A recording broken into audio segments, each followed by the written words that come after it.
इस नीम के पत्ते को देखिए, इसमें कई सारे गुण हैं। कई सारे रोगों का अंत करने के लिए ये नीम औषधि बनता है। इस वातावरण के लिए भी श्रेष्ठ है, हमारे शरीर के लिए भी श्रेष्ठ है। किंतु जब इसे चखोगे तो जानोगे कि नीम का पत्ता तो कड़वा है।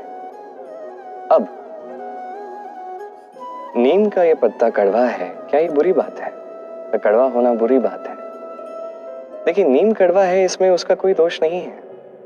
वैसे ही आम मीठा है, इसमें आम की कोई महानता नहीं है। क्या तय करता है कि क्या मीठा है और क्या कड़वा है? जिवा। हमारी ये जिवा हमें बताती है कि ये मीठा है, वो कड़वा है, और इस जिवा को मिठास प्रिय है। इसी प्रकार यदि आप नीम की भांति हैं, आप में कई श्रेष्ठ गुण हैं, आप जानते हैं, आप सत्कर्म कर रहे हैं और करते जा रहे हैं, किंतु कोई ऐसा है जो आपको समझ नहीं पा रहा, कोई ऐसा व्यक्ति है जो आपको सम्मान नहीं दे रहा, तो इसमें आपका कोई दोष नहीं है। आप अपना कर्म करते जाइए। यहाँ समस्या और दोष है तो उस व्यक्ति के परखने की शक्ति में। मुझे अच्छे से स्मरण है, एक बार एक गैया वन से निकलकर हमारे घर चली आई। हमने बड़े प्रयास किए उसे पुनः भेजने के, किंतु वो नहीं लौटी। मैंने मैया को देखा। मैया ने कहा, अच्छी ही तो बात है, ईश्वर का आशीर्वाद है जो गौ माता स्वयं चल के हमारे पास आई है। अब तो कान्हा और बलराम को और दूध पीने के लिए मिल जाएगा। कुछ माह तक वो गैया हमारे साथ रही, उसके पश्चात स्वयं ही एक दिन लौट गए। नंद बाबा निराश हो गए। मैंने मैया को देखा। मैया ने कहा, अच्छा ही तो है, अब गोबर उठाने का श्रम नहीं करना होगा। उस दिन मैंने जो सीखा आज आप भी सीख लीजिए कि समस्या परिस्थिति में नहीं, मनस्थिति में होती है। सकारात्मक दृष्टिकोण से हर समस्या को देखिए तो सही। हर समस्या में आपको उसका हल स्वयं मिल जाएगा, और कुछ रहेगा तो केवल और केवल आनंद। मनुष्य में एक छोटी सी समस्या है, वो कभी स्वयं की निंदा सुन नहीं पाता।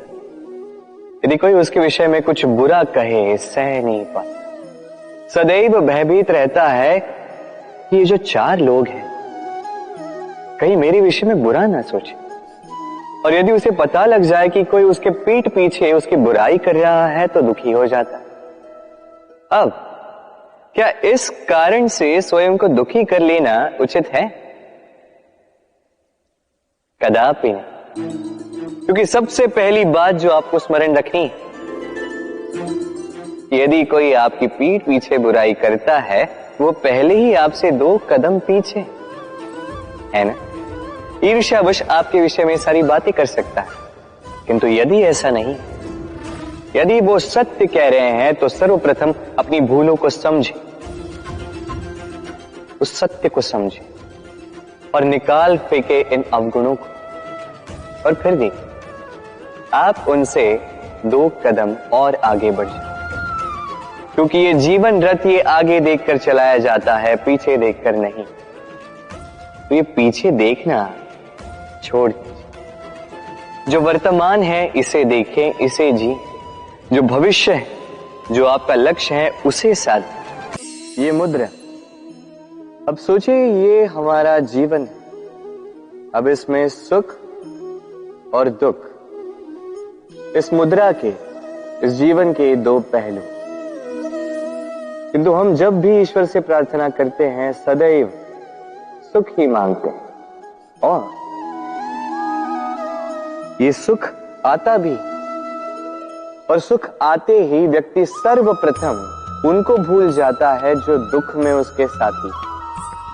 अब ऐसे में वो उनकी सहायता तो नहीं करता, वो करता है उपकार। और अब इस उपकार के बदले लोगों से स्वयं के लिए वो श्रद्धा चाहता है। अब श्रद्धा, इस भाव के कारण वो स्वयं को दूसरों से अधिक श्रेष्ठ, स्वयं को दूसरों से भिन्न समझ लेने पर विवश हो जाता है, और अलग होने के कारण उसमें जागता है अहंकार, और ये बनता है उसके पतन का निमित्त। अब इसमें क्या किया जाए, क्या मांगा जाए ईश्वर से, ये प्रश्न उठता है। तो मांगिए सुख केवल उतना ही कि अहंकार ना आ जाए, और दुख उतना ही कि आस्था न चली जाए। सुख और दुख दोनों हमारे जीवन के अवश्यम भावी और महत्वपूर्ण पहलू हैं। हम सभी के जीवन में कभी सुख भी आता है, कभी दुख भी आता है।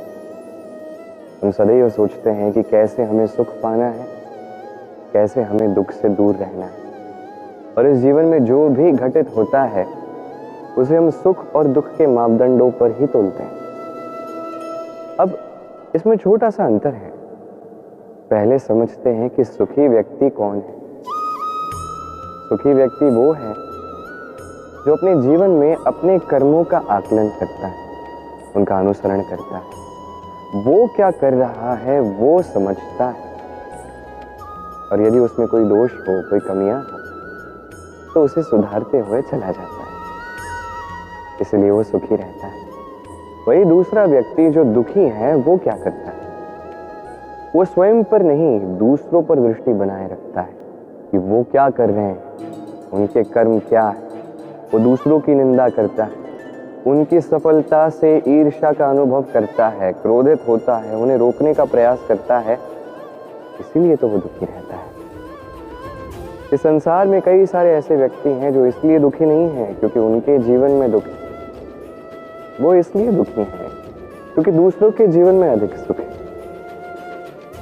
देखिए, अंततः आपको स्वयं के कर्मों पर ही ध्यान देना होगा, दूसरों के नहीं, क्योंकि आपके जीवन में आपके कर्म बस यही हैं जो आपके नियंत्रण में है। निरंतर प्रयास कीजिए, स्वयं के कर्मों को समझिए, सुधारिए। स्वयं को श्रेष्ठ बनाएंगे तो सफलता अपने आप आपके पास चल के आएगी और ये मन प्रसन्न होकर रहेगा। राधे राधे।